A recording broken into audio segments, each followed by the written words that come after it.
Ontem a gente já viu o Dorival até rodando elenco, a gente tem visto nessa temporada, ele tem mais opções, mas ao mesmo tempo ele em toda entrevista também cobra ou pede, né? Como é que vocês avaliam? Já tem elenco suficiente para ser competitivo em tudo, Paz? A janela ainda está em aberto, né? Então, até o dia 3 de março se pode fazer mudanças, entradas ou saídas. Necessidade maior de entrada, sem dúvida alguma.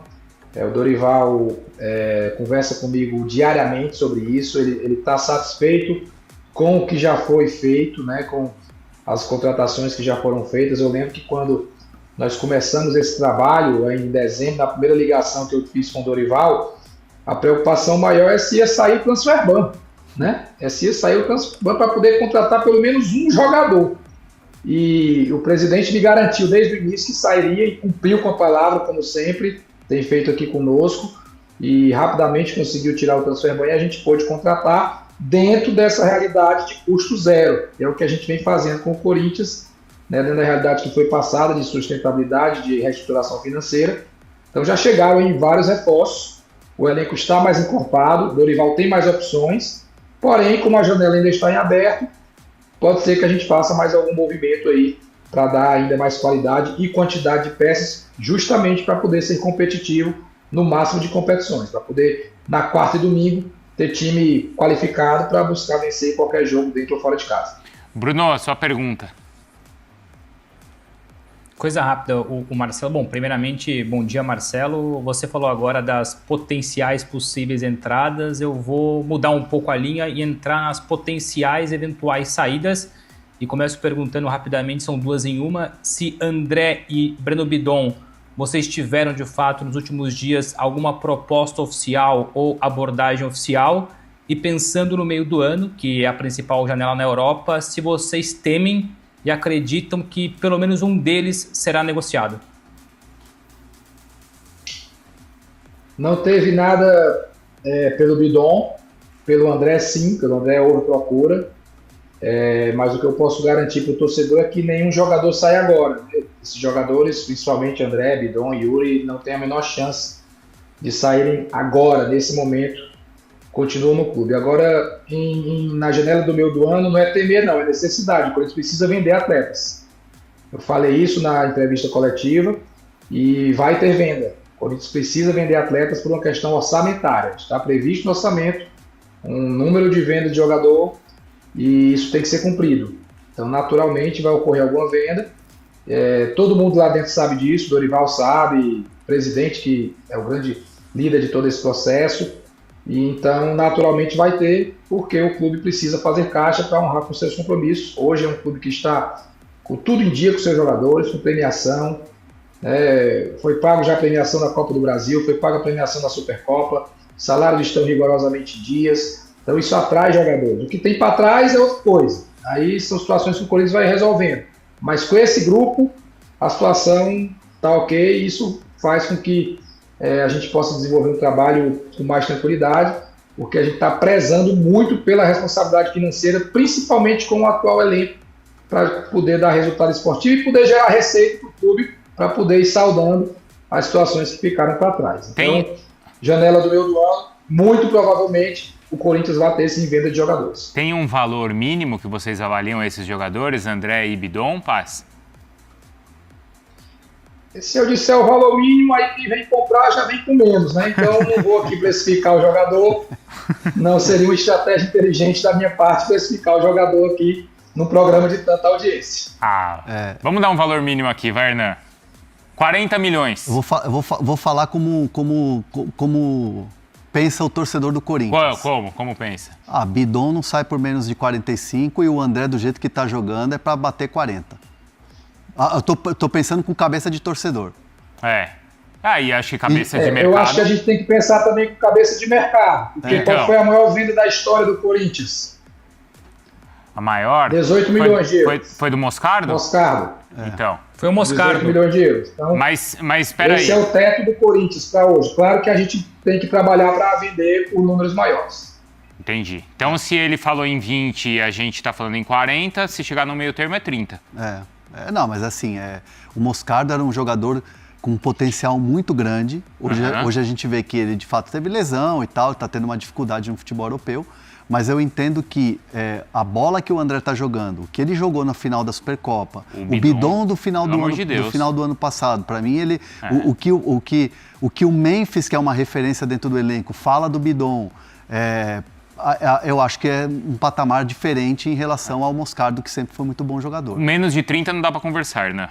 Eu acho que sim. Eu não vou aqui precificar jogador, porque senão o Paz vai ficar bravo comigo, mas acho que é por aí mesmo. Ele sorriu, ele concordou, então, tá? Bruno, obrigado, viu? O Paz vai continuar com a gente. Nada, obrigado mas eu me despeço só forçando um pouco o Paz. Ele falou que teve sim proposta, ou pelo menos abordagem recusada pelo André, se ele pode contar qual é o clube, porque já circulou Inter de Milão, Benfica, então eu me despeço insistindo um pouco para tentar esmiuçar quem procurou o André. Abraço, Marcelo, obrigado, viu? O que eu posso garantir é que não houve nada do Benfica. Foi noticiado aí ontem, Benfica, e não houve nenhuma proposta, nenhuma sondagem do Benfica. Então acho que é da Itália mesmo, né? Pode ser, Bom, e o Bidon faz tempo, né, que ele é cobiçado. O Hernan e o Memphis. Tem as duas perguntas, as duas maiores questões aqui, Memphis e Coutinho. Memphis e Coutinho. Coutinho eu acho que eu já sei a resposta. Mas perguntar para o Paz sobre o Memphis. Me parece que ele está muito aberto, pela entrevista que ele deu ali ao Romário, de que ele está muito aberto a essa conversa. A gente sabe que o Memphis, ele trabalha com um corpo jurídico / administrativo, que é o pessoal do staff dele. E ontem aqui no Fala Fonte, Marcelo, eu dei a informação de que você tem sido uma pessoa importante nesse processo junto à diretoria. Óbvio que tem o peso do presidente, as decisões do presidente e tudo mais, mas você tem se aproximado cada vez mais do staff do Memphis nessa questão das conversas com o jogador, e que é algo muito positivo e um caminho que está muito bem se iniciando para planificar, para conseguir essa renovação de contrato. Queria que você contasse um pouco o bastidor disso, como é que está sendo essa relação com o staff do Memphis, que a gente sabe que é um pessoal um pouco mais fechado em relação a negociações, até mesmo a conversas e tal. Bem, no caso, inicialmente, o vínculo é com o próprio Memphis, né? A gente está no dia a dia do CT, tivemos conversas diretas, assim, só eu e ele, na sala já por mais de uma vez, falando de tudo, falando de futebol, falando de Corinthians, falando de vida, de adaptação ao Brasil, de jeito de jogar, como ele entende a melhor forma de jogar, né, de como a gente pode juntos fazer o Corinthians crescer. A gente falou muitas vezes sobre isso, né, o que é que a gente pode se ajudar aqui para fazer o Corinthians crescer. O Memphis tem um sentimento muito grande de que o Corinthians tem um potencial enorme, ele está certíssimo nisso. Então a gente tem batido papo nesse sentido, o que é que a gente pode fazer a nível de ambiente, a nível até externo mesmo, de imagem, né, que o Corinthians tem uma imagem internacional muito grande, um time conhecido no mundo inteiro, e trabalhar melhor isso. Então a gente conversa sobre muita coisa e houve uma aproximação sim com a equipe dele, né? Já trocamos algumas palavras, já nos aproximamos, eles já sabem quem eu sou, já sei quem eles são. Porém, o processo de uma renovação, ele passa antes por uma discussão do que tem para trás, né? Existe uma dívida do Corinthians com o Memphis, todo mundo sabe disso. Existe uma conversa para que essa dívida seja equacionada. Quando eu falo de equacionado, não é pagar tudo agora, porque é um valor substancial, então é organizar um fluxo de pagamentos que fique a contento para ele e para a equipe dele. E uma vez que isso esteja equacionado, aí a gente tem conforto também por parte dele de ir para um segundo passo, que é a renovação e a ampliação de contrato dele. Eu vejo ele com vontade de ficar, eu vejo ele extremamente identificado com o clube, com a cidade, ele ama o Brasil, ele ama o Corinthians, ele faz questão de mostrar isso, como algo assim genuíno, e é passo a passo. Primeiro a gente equacionar essa questão da dívida, depois entrar no modelo de extensão de vínculo, de renovação de contrato, que é desejo do clube e é desejo dele também. Então, eu acredito que, seguindo esse passo a passo, a gente possa ter sucesso. Ô Marcelo, só uma questão que acho que é importante até para a gente tirar essa dúvida. Ele vai para a Copa do Mundo, ele está focado na Copa do Mundo. A ideia do Corinthians é que ele vá para a Copa já com essa situação acertada e não esticar essa corda, por exemplo, esperar ele voltar da Copa, porque aí ele pode se valorizar e pode ter gente querendo contratar ele lá. Essa é a ideia do Corinthians? Antecipar a ida dele à Copa do Mundo já com um acerto de renovação? É o ideal, né? É o ideal não só porque tem uma Copa do Mundo, mas porque quando você tem um atleta que está em termo de contrato e se tem o interesse da permanência, é melhor resolver isso quanto antes. Quando chega mais perto do término, a situação vai ficando mais desconfortável para quem está negociando. Então, embora o Memphis não seja um cara que pressiona, que fica naquele negócio, time tal, não, ele demonstra claramente, ele não faz joguinho, ele é verdadeiro. Ele é verdadeiro, ele de fato mostra que quer ficar no Corinthians, mas precisa resolver, né, a situação anterior que está sendo olhada, está sendo resolvida com a participação do presidente Osmar diretamente, com a participação do setor financeiro do clube, que tem sido muito atuante em todos os processos de contratação, em todos os processos de transfer, né, de saída, de entrada. São pessoas que hoje têm uma importância junto com o presidente Osmar, a gente juntos tomando definições. Até porque, como a gente falou, ele tem até, né, indicado jogadores, como é o caso do Zaccaria, e acho que o Marcelo Paes pode atualizar isso pra gente. Não sei se tem algum outro nome que ele indicou, se ele tem indicado outros atletas também, Paes. Eu acho legal esclarecer essa questão do Zaccaria, né? De repente o que eu for falar aqui vai valer para todo mundo que noticiou alguma coisa e, naturalmente, as pessoas noticiam com as informações que recebem. O Memphis, ele já tinha sinalizado, não só para mim, mas para outras diretorias, a quais ele fez parte, ele como atleta, jogadores, não é Zaccaria, jogadores. Então, mais nomes ele já tinha trazido, sugerido, sempre com a intenção de ajudar, sempre com a intenção o Memphis pensa muito em mentalidade de jogo, né? Então ele entende que precisam de jogadores que entendam o jogo. Ele falou isso, né, para o Romário, né, que aqui os jogadores jogam muito com o coração e na Europa tem uma cultura tática um pouco maior. Então ele entende que para ganhar grandes jogos e ganhar campeonatos precisa de mais jogadores que tenham a compreensão do momento do jogo, de como se portar, de como acelerar o jogo, de como segurar o jogo. E ele indicou jogadores nesse sentido. E com a minha chegada não foi diferente. Ele veio conversar comigo, trouxe nomes. Eu deixei muito claro que o Corinthians não tinha dinheiro para contratar. Olha, Memphis, nós não temos dinheiro para contratar. Tem que ser jogador a custo zero. E uma vez que o nome seja colocado, aí vai se avaliar. E aí o nome do Zaccaria passou por avaliação de todo mundo dentro do departamento, certo? Existe um departamento no Corinthians chamado Cifut. Tinha um estudo sobre o Zaccaria. O Dorival tem profissionais dentro da comissão técnica dele que também fazem análise de jogador, porque já entendem ainda mais como o Dorival pensa do jogador. Também olharam. E o Dorival também olhou o jogador. E aí ficou, o Dorival não me indicou. Indicar, gente, é uma questão pontual. Porque não importa quem indicou, não importa o pai da criança. O que importa é que no todo o atleta foi contratado porque houve um consenso dentro do departamento. Então não foi a contragosto de ninguém, não foi o nome indicado pelo Dorival, não foi o Dorival é extremamente verdadeiro, mas é um nome que foi avaliado. E não é porque o Memphis indicou que foi contratado. Foi porque nós avaliamos todo o contexto. Estava livre, jogador com boa experiência internacional, um salário dentro da realidade do Corinthians, uma posição que a gente precisaria ocupar, e esse contexto fez com que a gente trouxesse o Zaccaria, que espero muito que entre no bid hoje, está trabalhando para que ele entre no bid hoje, para que ele possa atuar pelo Campeonato Paulista, mas domingo ele não tem chance de jogar mesmo que entre no bid, porque ele ainda está recondicionando aí da questão física, ganhando o lastro físico, ganhando condicionamento. Está muito em breve, está nos ajudando também dentro de campo. Criou-se uma polêmica desnecessária. Não, e a gente explicou. Exagerada. Vocês explicaram esse caso aqui da avaliação que é feita, claro, a indicação e a avaliação que é feita por todo um departamento. Porque assim, o Memphis ele deixa muito claro quando ele chega, e principalmente depois das primeiras conquistas, Paulista e também no final do ano da Copa do Brasil, que a ideia dele é trazer jogadores, que o Corinthians possa trazer jogadores, não dele trazer jogadores, mas que o Corinthians possa trazer jogadores com outro tipo de mentalidade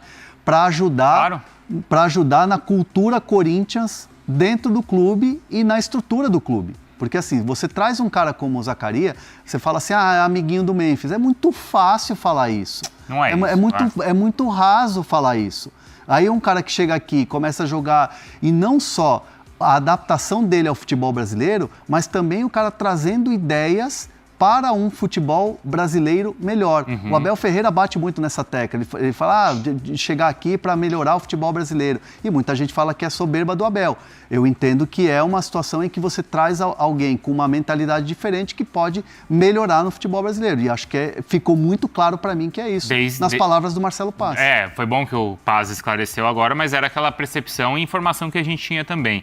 Ô Paz, tem uma notícia aqui no espn.com.br, depois o chat está perguntando do Coutinho, a gente já passa isso para ele, mas essa que está aqui foi publicada ontem pelo Francisco de Laurentiis e diz o seguinte, o Andréas Pereira escapa de denúncia do TJD por catimba no jogo do Corinthians e Palmeiras. Então, o tribunal, a procuradoria não denunciou o Andréas Pereira, denunciou o Luigi, denunciou o Abel, mas o Andréas não foi denunciado. Como é que o Corinthians viu isso? Olha, primeiro, eu acho que a gente, Corinthians, sempre tem protegido a marca do pênalti. Então, a gente primeiro tem que olhar para a gente e ver aonde a gente poderia ter evitado aquilo ali, né? Naturalmente, um vai no árbitro, o outro fica com a bola e alguém vai lá proteger a marca do pênalti, nós não protegemos. Então, isso é um fato. A gente primeiro tem que olhar para dentro.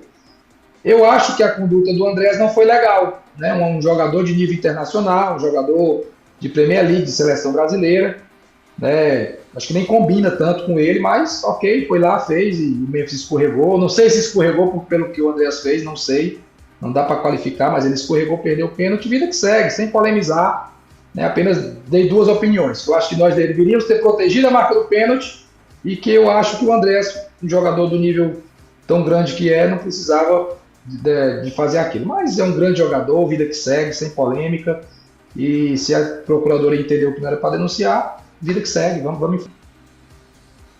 E agora que eu ia perguntar do Coutinho. Acho que provavelmente entrou ligação. Pode ter sido, né? Acho que tá. Vamos ver se a gente consegue, então, restabelecer. Só pra gente, pelo menos, despedir aí do... Só pra gente se despedir dele, mas é interessante também essa declaração, então, do Paz, né? E o Andréas foi depois na base da zoeira, tipo, dizendo...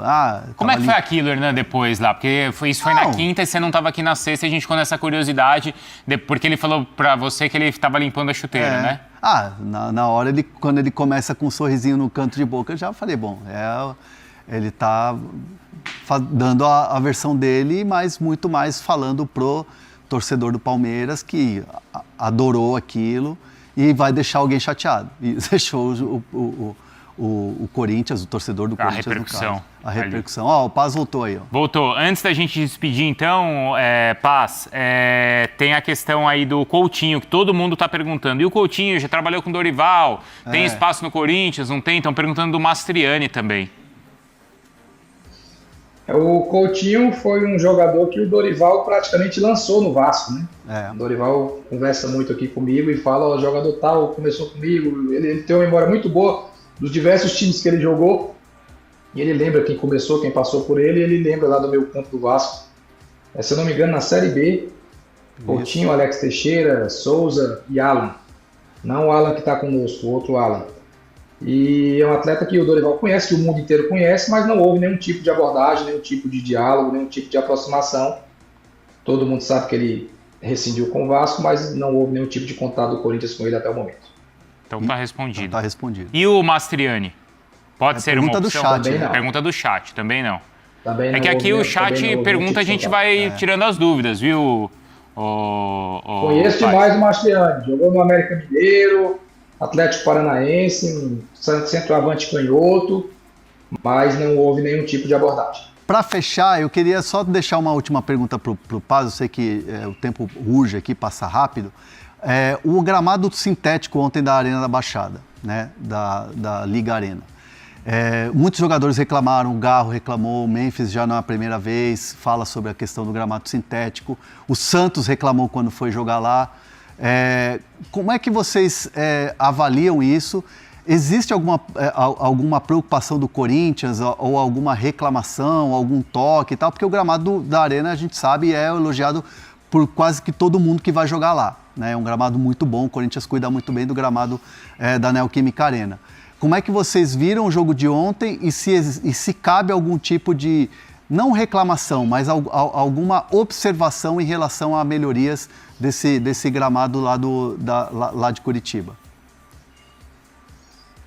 Olha, Renan, eu não queria particularizar no gramado de Curitiba, né? Eu, individualmente, não gosto de gramado sintético. Eu acho que futebol profissional de alto nível foi feito para jogar em grama natural. Vamos ter a Copa do Mundo esse ano. Quantos gramados sintéticos vão ter na Copa do Mundo? Nenhum. Nenhum. Não vai ter. Então, se no maior evento de futebol do mundo não se faz um gramado sintético, então é porque o melhor é a grama natural. E eu falo com uma opinião particular, mas eu não conheço nenhum jogador de futebol profissional que goste de jogar no gramado sintético. Nenhum. Nenhum. Eles reclamam, eles ficam chateados. Eu estava assistindo o jogo ontem, tinha um jogador atrás de mim que não foi relacionado e a gente conversava ali, olha, a bola quica diferente, a velocidade da bola é outra, não é o mesmo jogo. Então é algo que eu acho que não é o ideal. Não é o ideal, mas assim, a minha opinião vale muito menos. A dos jogadores vale muito mais. Porque é quem joga, é quem vai para o campo, é para quem sente a dor de pisar num campo mais duro por 100 minutos. É de quem vê o kick da bola diferente, a velocidade da bola diferente, o jogo ser diferente.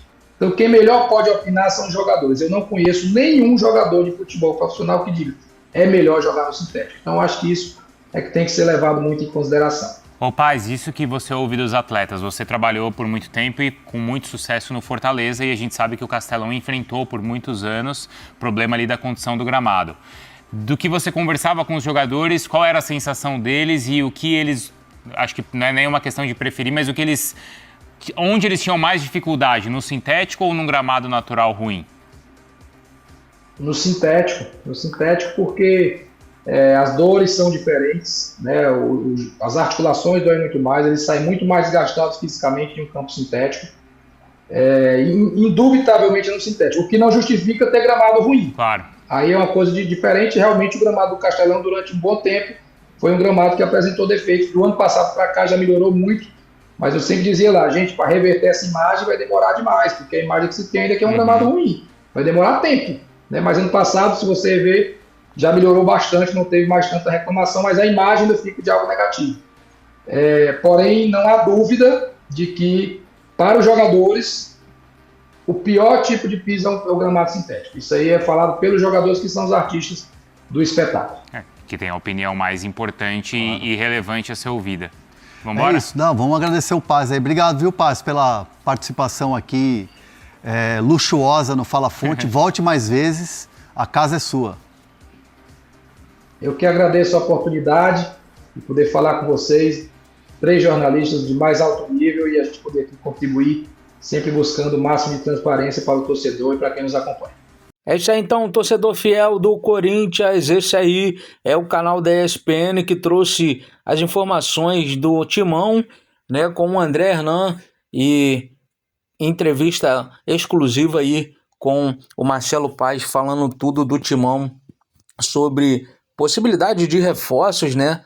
Essa renovação aí do Memphis Depay, como o Corinthians vai agir para a renovação do atleta, também sobre as possíveis vendas, né? Bidon, Yuri e André, o Corinthians não tem intenção de vender esses atletas no momento. Então deixa aí sua opinião nos comentários, o que você achou do vídeo. Não esquece de apoiar o canal se inscrevendo, ativando o sininho de notificações para não perder nenhum conteúdo do Timão. Valeu!